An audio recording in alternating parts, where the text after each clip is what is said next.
Bonjour, retour sur le CIPCA 2024. Conversation avec Cédric Borel, directeur général de A4MT.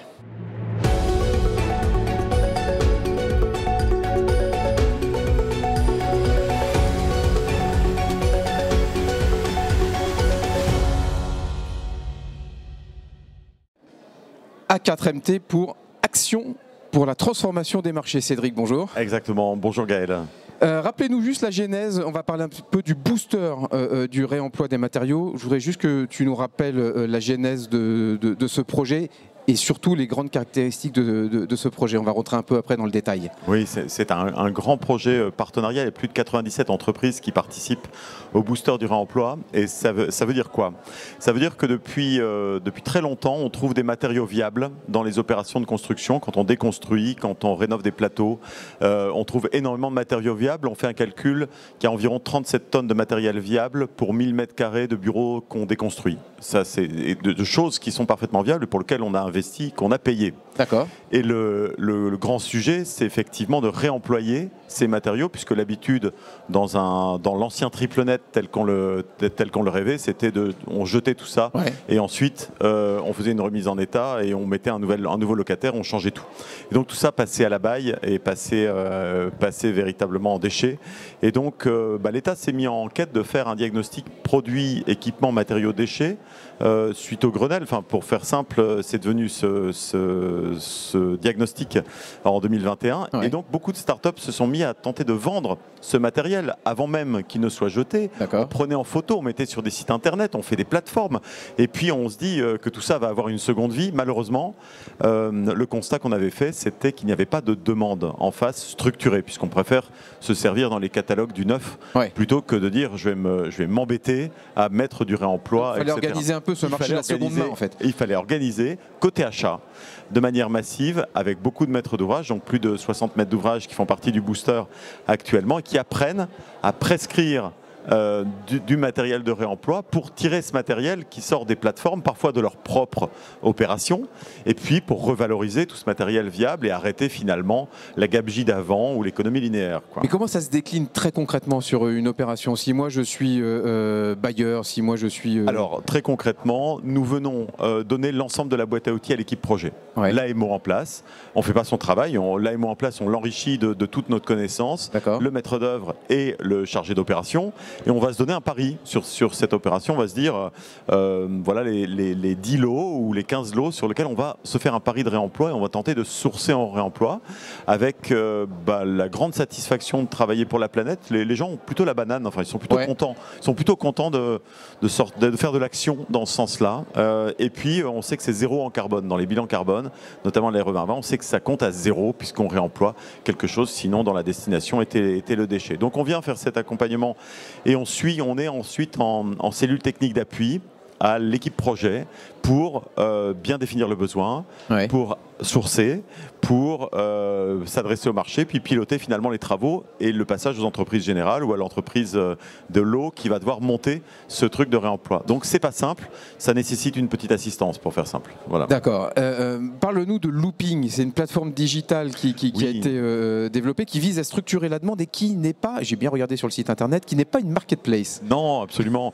Alors, en fait, ce serait une marketplace si le marché du réemploi était profond et liquide. Ouais. C'est-à-dire on demande, ça vient. Quelqu'un pousse la solution, ça vient d'Amazon ou d'un de ses sous-traitants d'Amazon. Et là, on est sur un marché profond et liquide. Il n'est pas encore profond, il n'est pas encore liquide. C'est trop tôt encore. C'est trop tôt. Par contre, ce qu'on peut faire pour aider le marché, c'est de publier, donc il y a plus de 800 demandes qui ont été publiées depuis le booster du réemploi sur l'ensemble des flux qui sont appelés par les maîtrises d'ouvrage, dans lequel on exprime un besoin. On dit peut-être voilà, au printemps 2025, j'ai besoin de 500 mètres linéaires de cloison, environ de ce type-là. Et quelqu'un en France peut lever le doigt en disant, moi je l'ai. J'ai une déconstruction dans lequel, effectivement, si toi tu as le matériel, je peux moi envisager une dépose soignée et je te fournirai ce matériel. On va sourcer la demande et on va l'organiser. Voilà. Et donc, le vrai sujet, c'est l'œuf et la poule, c'est l'offre et la demande. Il faut une demande placée, visible et prévisible pour que les plateformes fassent l'acte de déconstruire sélectivement et de manière propre. Bon, le bilan que tu tires de ce premier cycle du booster, sachant qu'il y a un deuxième qui s'ouvre, et qui vient de s'ouvrir en septembre. Absolument. Alors le premier bilan, alors pour nous on est assez fiers, c'est que quand les marchés seront allés au bout, on aura économisé 140 000 tonnes de carbone. C'est assez impressionnant, c'est l'équivalent d'une tour et demie à la Défense. Ah oui. Rien que parce qu'on a fait du réemploi, de vasques, de sanitaires, de faux planchers, etc. sur 336 opérations. Donc on est très très content. Enfin ça c'est du concret ça. Oui, alors ça nous fait que du bonheur. Et puis et donc ça c'est du concret. Donc des flux qui commencent à se généraliser, une systématique en fait d'achat chez les maîtres d'ouvrage qui ont compris, qui commencent à demander du réemploi en base. Et puis du coup de tracter toute cette offre derrière.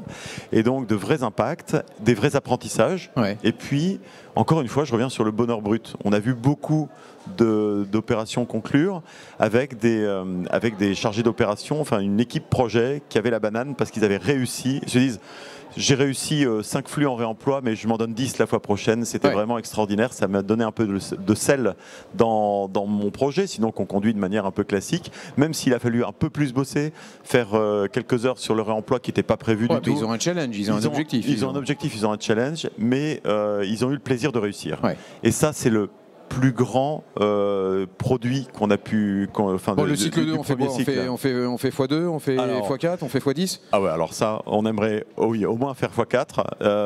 Alors c'est ambitieux. Alors la période n'est pas tellement... sur la multiplication des volumes. En revanche, elle est propice aux économies. Hein. Elle est propice aux économies. Ça, c'est excellent.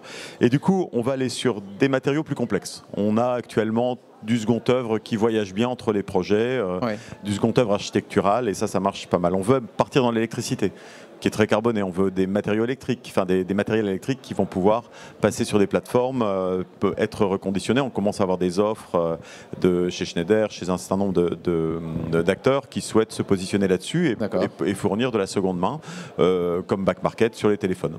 C'est aussi simplement ça.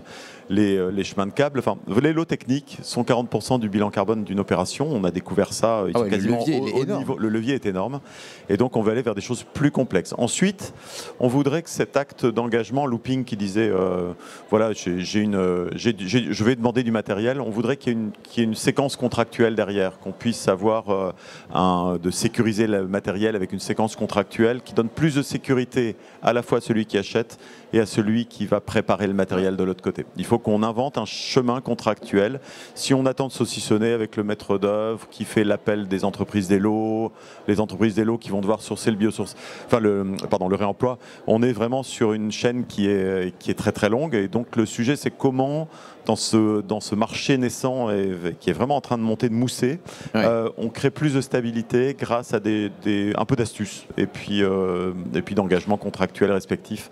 Ça, c'est un vrai axe. Voilà. Bon, super challenge en tout cas. En tout cas, ça nous passionne. Génial. Merci beaucoup Cédric. Merci Gaël. À très vite. Au revoir. Merci beaucoup.